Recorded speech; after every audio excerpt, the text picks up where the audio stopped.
아들아, 직장 안 알아보니? 언제까지 집에 있을 거니?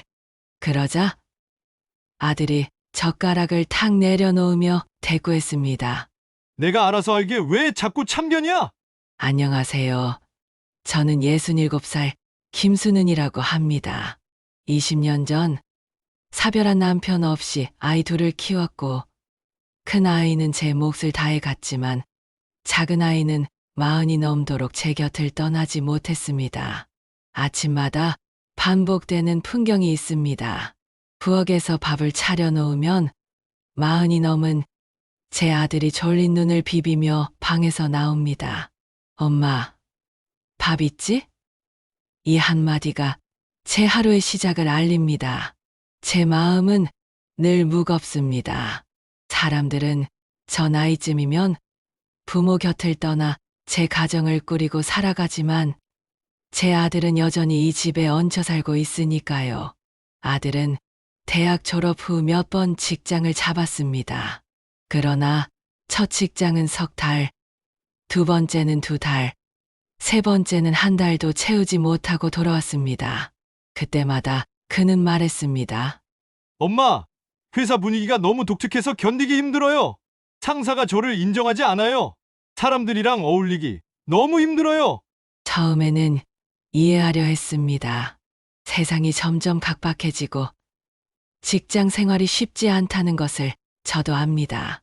하지만 같은 일이 5번, 6번 반복되자 제 마음에는 걱정과 분노가 뒤섞였습니다. 결국 오늘도 아들에게 결국 한 소리 했습니다. 아들아, 직장 안 알아보니? 언제까지 집에 있을 거니? 그러자 아들이 젓가락을 탁 내려놓으며 대꾸했습니다. 내가 알아서 할게. 왜 자꾸 참견이야? 아들아, 세상에 내 마음에 꼭 맞는 일자리가 어디 있니? 다 힘들어도 버티면서 살아가는 거야. 제가 이렇게 말하면 아들은 대꾸하지 않고 방으로 들어가 문을 닫아버렸습니다. 그 문 틈 사이로 보이는 아들의 그림자가 점점 작아지는 것만 같아 제 가슴이 쪼그라드는 듯 했습니다. 친척 모임에 가면 더 난처했습니다. 저희 작은 아들에 대해 이야기를 하였습니다. 저는 억지로 웃어 보였지만 집으로 돌아오는 길 내내 눈물이 났습니다. 며칠 뒤 장을 보고 돌아오는 길에 이상한 느낌이 저를 덮쳤습니다. 골목을 반쯤 걸어오는데 숨이 가빠지고 심장이 돌덩이처럼 무거워졌습니다. 저는 벽에 기대 아이고 하고 짧게 신음한 뒤 그 자리에 주저앉았습니다. 눈을 떴을 때는 병원이었습니다. 침상 옆 의자에 앉은 아들이 허리를 잔뜩 굽히고 있었습니다. 아들의 눈가가 젖어 있는 걸 보고서야 내가 꽤 크게 쓰러졌다는 걸 알아차렸습니다. 잠시 후 의사가 들어와 차분히 설명했습니다. 급성 증상으로 쓰러지신 거예요. 큰 고비는 넘기셨지만 당분간 무리하시면 안 됩니다. 생활 습관과 휴식이 중요합니다. 가족분이 돌보면서 식사, 약 시간, 간단한 재활을 같이 해주셔야 해요.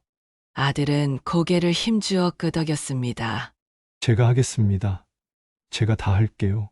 그 말이 낯설었습니다. 그동안 듣고 싶었던 문장이었지만 막상 들으니 믿어도 되는지 가늠이 서지 않았습니다. 엄마, 오늘부터는 내가 집안일 다 할게. 집 정리도 하고 장도 보고 엄마가 하던 일을 내가 대신할게. 저는 속으로 물었습니다. 과연 이번엔 다를까? 지난번 직장들처럼 며칠 버티다 다시 포기하는 건 아닐까?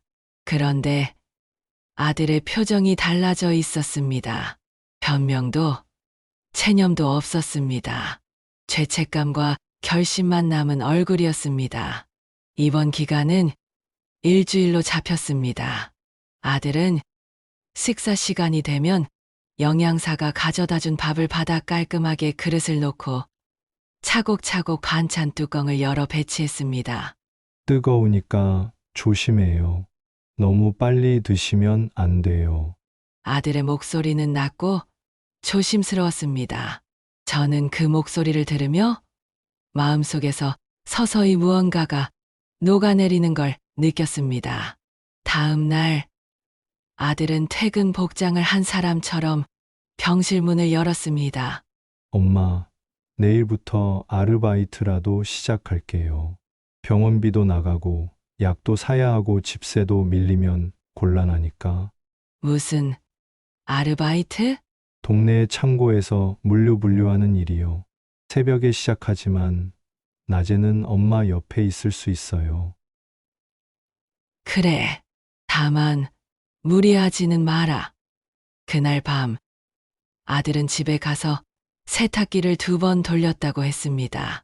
베란다에 걸린 이불빨래 사진을 제 휴대폰으로 보내며 건조는 제가 알아서 할게요라는 메시지를 보냈습니다. 저는 화면을 보다가 괜스레 울컥해 잠시 숨을 골랐습니다. 이 아이가 이렇게 할 수도 있었구나. 퇴원 날 아침 간호사는 약봉지를 세워주며 복용 시간을 상세히 설명했습니다. 아들은 작은 수첩을 꺼내 약 이름, 용량, 시간을 꼼꼼히 적었습니다. 집에 돌아오는 길, 초가을 바람이 골목을 스치고 지나갔습니다. 빌라 계단을 천천히 오를 때마다 아들은 제 팔꿈치를 살짝 받쳤습니다. 집 문을 열자마자 낡은 거실에서 달라진 공기가 느껴졌습니다. 전날 밤 그가 치운 흔적이 곳곳에 남아 있었습니다. 아들은 부엌으로 달려가 작은 냄비에 불을 올렸습니다. 손놀림이 서툴러 한 번은 국자를 떨어뜨렸고 한 번은 소금을 과하게 넣어 표정을 찡그렸습니다. 그래도 다시 물을 조금 부어 농도를 맞추더니 조심스럽게 그릇에 담아왔습니다. 한 숟갈 떴을 때 저는 그 맛이 세상에서 제일 고마웠습니다. 다음 날 새벽 아들은 어둠이 채 가시기 전 집을 나섰습니다. 현관문이 닫히는 소리에 집이 잠시 빈 껍데기처럼 느껴졌습니다. 아들은 오전 10시에 돌아왔습니다. 땀에 젖은 티셔츠가 등에 달라붙어 있었고 장갑을 낀 손에는 작은 상처가 나 있었습니다. 아들은 잠시 쉬었다가 제 약을 챙겨주고 점심엔 미역국을 도전했습니다. 국물을 떠보더니 살짝 미소를 지었습니다. 저는 그 미소가 오래 기억에 남을 거라는 확신이 들었습니다. 오후에는 병원에서 받은 재활운동표에 따라 가벼운 스트레칭을 했습니다. 아들은 옆에서 시간을 재며 지금 30초, 하나 둘 셋 하고 박자를 맞춰 주었습니다. 내 다리가 생각보다 무겁게 느껴졌고 균형을 잡다가 휘청이자 아들이 황급히 제 허리를 받쳤습니다. 운동이 끝나고 난 뒤 아들은 조심스레 제 앞에 앉았습니다. 엄마, 사실 말 못한 게 있어. 그동안 내가 집에 있으면서 인터넷에서 자격증 공부를 조금 했어. 물류 쪽 초급 자격이랑 컴퓨터 문서 자격. 근데 늘 시작만 하고 끝을 못 냈어. 이번엔 끝까지 해볼게. 그리고 새벽 일은 일단 계속하면서 오후에 관련 회사들 서류 넣어볼 거야. 시작만이 아니라 끝까지. 그게 중요한 것 같아. 그날 밤 아들은 자정이 가까워져서야 불을 껐습니다. 책상 위에는 펼쳐진 교재, 옆에는 파란 볼펜이 놓여 있었습니다. 저는 방문 틈으로 흐르는 불빛을 바라보다 조용히 방으로 돌아와 이불을 덮었습니다. 새벽 4시 다시 현관문 여는 소리가 났습니다. 오늘도 잘 다녀와. 작게 중얼거렸습니다. 일주일이 지나자 아들의 움직임은 리듬을 탔습니다. 새벽 근무, 오전 귀가, 점심 준비, 오후 공부, 하루가 시간표처럼 굴러갔습니다. 체력은 눈에 띄게 떨어졌지만 그는 투덜대지 않았습니다. 어느 토요일 아들은 새벽 일을 마치고 돌아와 저를 앉혀놓고 노트를 펼쳤습니다. 엄마, 여기 봐. 이번 주에 지원한 회사들이야. 좋은 소식이 오길 기다려보자. 며칠 뒤 전화 한 통이 왔습니다. 작은 유통회사에서 면접 제안을 한 것입니다. 아들은 손에 땀을 흘리며 날짜를 확인하고 조심스럽게 답했습니다. 네, 가능합니다. 아들은 고개를 끄덕였습니다. 눈빛 한가운데 작게 떨림이 있었지만 그 떨림이 전처럼 도망으로 이어질 것 같지는 않았습니다. 면접 날 아침, 아들은 오래된 옷장 문을 열어 아이가 예전에 입던 정장을 꺼냈습니다.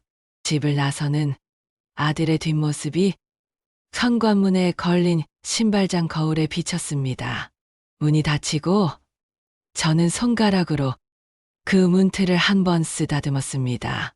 부디 이번엔 길이 열리기를. 그날 오후 아들은 평소보다 늦게 돌아왔습니다. 얼굴은 피곤해 보였지만 표정은 이상하게 밝았습니다. 엄마, 면접관이 마지막에 이렇게 말했어. 이번엔 버틸 수 있겠냐고. 그래서 그렇습니다. 버티기 위해서가 아니라 제 자리라고 믿기 때문에 그 자리에 있는 거라고. 잘했구나. 그날 밤 아들은 오래 잠들지 못했습니다. 다음 주 회사에서 연락이 왔습니다. 최종 합격은 아니지만 3개월 수습 근무 제한이었습니다. 급여는 낮고 업무는 힘들 수 있다고 했습니다. 아들은 잠시 고개를 숙이고 생각했습니다. 그리고 곧바로 대답했습니다. 전화를 끊고 아들은 저를 보았습니다. 엄마, 시작이야. 그래, 시작이구나. 저는 웃었지만 눈가가 저릿하게 시큰거렸습니다. 이 아이가 드디어 자기 발로 서려고 한다.